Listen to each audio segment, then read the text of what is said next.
What up, y'all? It's your boy, One Sir Grove. I hope that y'all are having a pleasant, blessed day wherever you are in the world, whether it's morning time, nighttime, somewhere in between. Today's topic is motivation to make money. Who's motivated to make money? I'm just wondering though. Some people, they're not so motivated. Money's not everything for these folks. And I understand that. I get it because you know, hey, not everybody needs to make money, you know what I mean? Yeah, and money it means different things to different people. Um, so today we're gonna find out who's who in the world of money, who's making big dollars, people that are doing innovative things to make cash money. And if you are interested in making money, which you might be able to do to make a little bit of money yourself, a little extra on the side. So, anywho, Bill Gates has been the wealthiest man in the world. People know this. The numbers have also moved around. In other words, he has, after having been the wealthiest person in the world, he hasn't always maintained that status. It's gone to other people, other individuals. And it later came back to him. The wealthiest woman in the world before has been, guess who? Guess who? Oprah Winfrey. That's right. A lot of people don't know that. A lot of people do. Some people do. Some people don't. Do you make money on the internet? Anybody here doing drop shipping or affiliate marketing? Anyone doing any of this kind of stuff?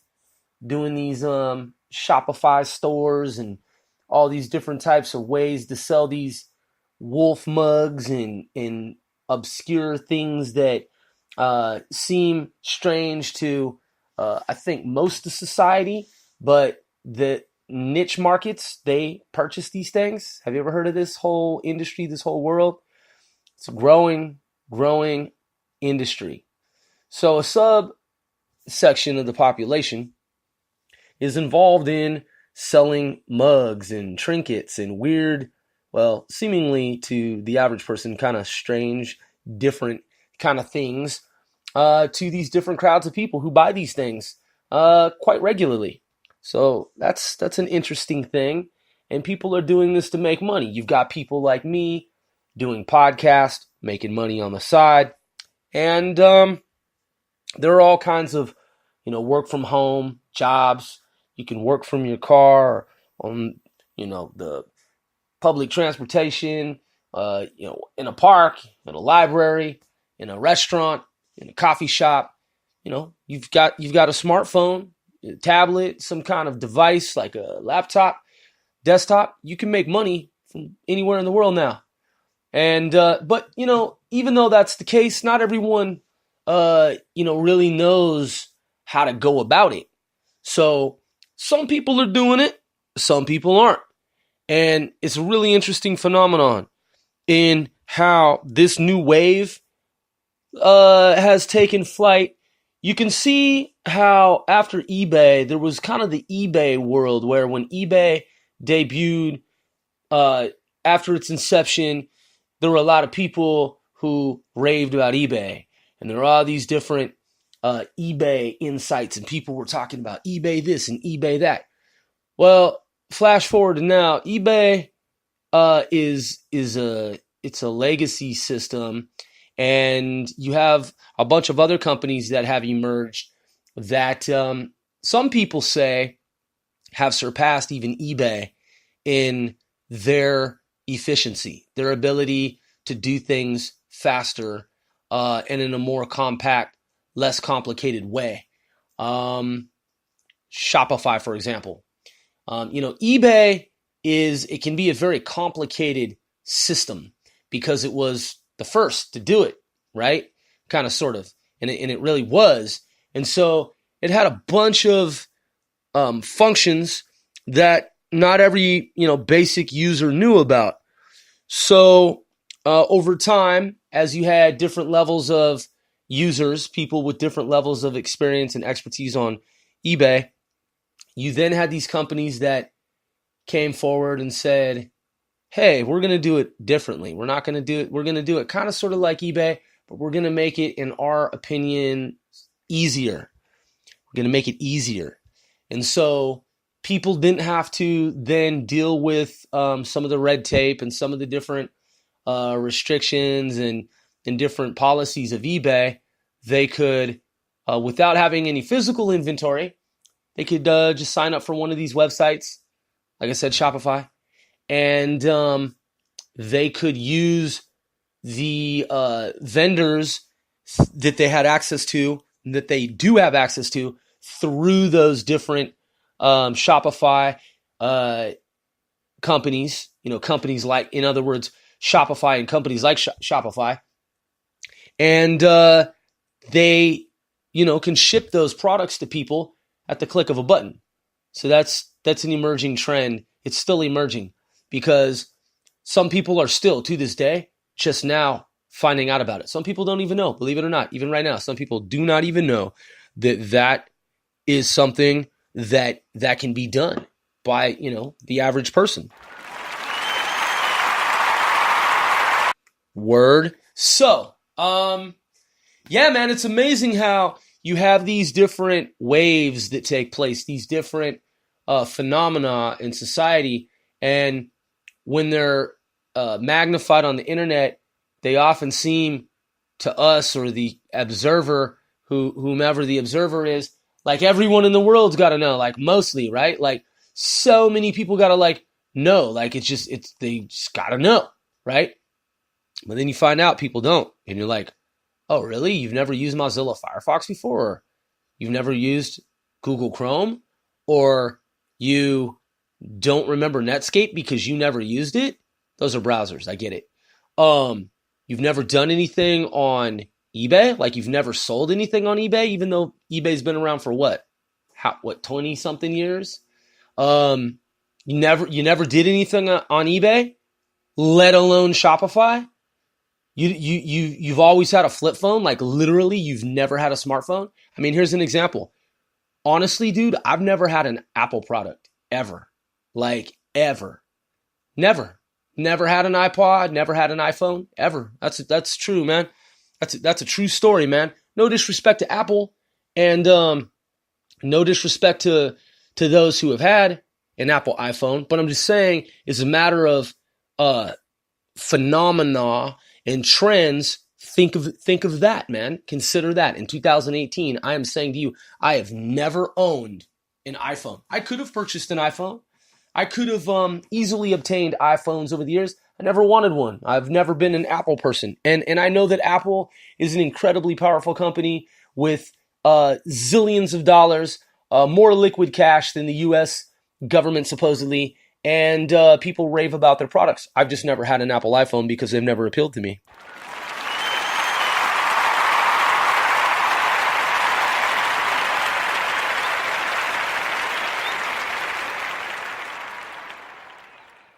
I appreciate that, man. I appreciate that. So, but yeah, man, so you can see that there are people in society who decades can go by, and when you speak with them, they're not familiar with these different trends. They don't know about who, has been the wealthiest man or woman or person in the world. They don't know about different companies. They don't know that people don't use desktops as much anymore, and that they use laptops more so. I remember there was a time when laptops, remember when it was like you'd see that one person at the university or the college or the library, and that person had a laptop, and you're just like, oh wow, man, that dude has a laptop. Or yo, that chick, she has a laptop. Like, man, that's pretty slick. Like it was a less common thing. And people still had desktop computers. And now it's the opposite of that. I think most people, they probably have laptops. Maybe not. I don't know statistically, but, I mean, come on, man. I'm not knocking desktops. I know people game on them, and I know that they're still sold. And I know that they're cheaper, I believe, probably than ever. But nonetheless, man, I see people, doesn't mean that I'm correct, but I see people, man, largely with laptops. And there was also a time when people were afraid to purchase things on the internet. And most of the world's commerce was done offline. People just they didn't feel comfortable, because it was uncharted territories, uncharted waters, or whatever that idiom is. And people were like, "Oh no, man! Like I'm not gonna purchase anything on the internet. That's like crazy stuff. Like, man, that's crazy talk right there." And then flash forward some like couple of years, few years, and now I believe there have been, at least in the US, don't take my word for it, check the information, check the data, cross-reference, correlate,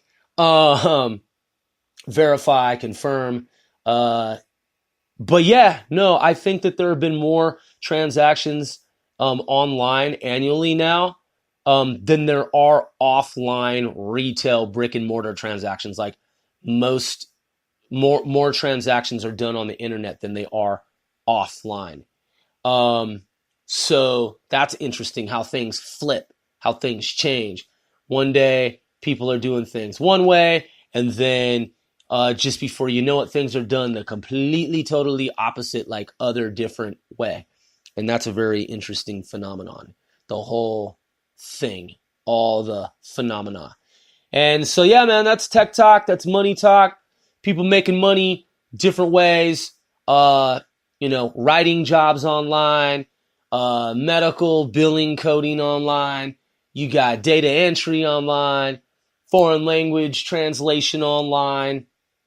These are work from home jobs. You got people doing little micro tasks and mini tasks for companies. You've got people doing surveys. I mean, I believe I saw a website the other day and it said something like 200 different ways to like make money from home over the internet. And so when you hear about automation, you see how people who have been displaced because of some industry that they had been working in where computers are taking over, well, one of the upsides of that is that person doesn't necessarily have to do as much work anymore when the person is able to find a new job, even though a computer has taken over that previous job. The blessing sometimes is that person will later ultimately land a better job, which is a work from home job or work from your personal device, wherever you want to go in the world job. And you find that it's like 10 times easier than what you were doing before, and you're making more money. So that's a reality of this day and age. At any rate, I'm your boy, Once a Grove. Thanks for tuning in again. Episode 8. Yes. 495 celebrities worldwide. Casting celebrities. 495 worldwide. However you want to arrange that, rearrange it. It's all the same thing. Thank you.